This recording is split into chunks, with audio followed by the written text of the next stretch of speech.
Ini ndakasungiswa nemudzimai mazuva apfuura aya. Takachata ini naye. Ane vana vake 2 from previous marriage. Mumwe akatoroorwa, mumwe ari kuyunivhesiti. Ini naye tine mwana 1.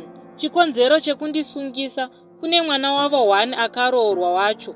Akatengerwa imba nemurume wake. Iye akudedza amai nababa vake osvika ovapa bedroom 1. Ndakatozoteera nerweseri ndaona paFacebook yemwana uyu akaisa baba vake nemudzimai wangu naiye vakamira vakabatana maoko, akanyora kuti happy family. Ndakabva ndatomhanya same day kumba kwavo. Ndichisvika ndakatoona murume achizamura achibuda panze. Mukadzi wangu ndopaakada kubudawo, kwakundiona kwakudzokera mumba. Ndizvo zvakakonzera violence izvozvo. I was very angry, ndaitoda kuuraya vanhu. Shungu dzakaperera pakupwanya midziyo yavo.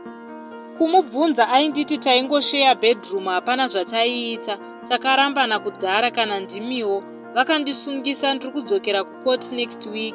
Akutaura zvekuti ngatigure muchato tisheyane zvinhu.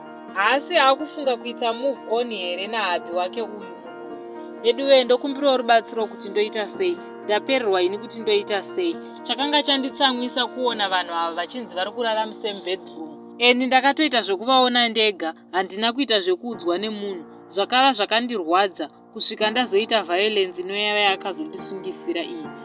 Ndoitawo sei kuti tikwanisewo kugadzirisana zvakanaka naye. Ini mukadzi wangu ndinomuda.